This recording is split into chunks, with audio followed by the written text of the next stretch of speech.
Sir கிட்டத்தட்ட ஒரு 12 புத்தகங்கள் நான் இது முடிய வந்து எழுதியிருக்கேன்.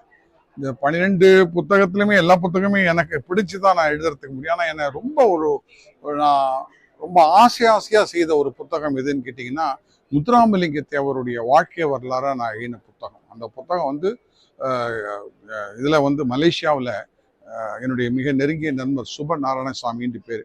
இப்போ அவருக்கு வந்து 92 வயதாச்சு. இப்போ அவர் வந்து ஒரு 15 வருஷத்துக்கு முன்னாடி அவர் என்னை மலையாவுக்கு கூப்பிட்டுருந்தாரு. அப்போ அவர்கிட்ட பேசிட்டு இருக்கும்போது அவர் வந்து நேதாஜி சுபாஷ் சந்திர போஸனுடைய படையில இருந்தவர். நம்மளுடைய ஐஎன்ஏ மலேசியாவில் சிங்கப்பூர்ல இருந்த காலத்துல நேதாஜியினுடைய பாலர் படையில இருந்தவர். அவர் நேதாஜியை நேரடியாக பார்த்து நேதாஜிக்கு கை கொடுத்தவர்.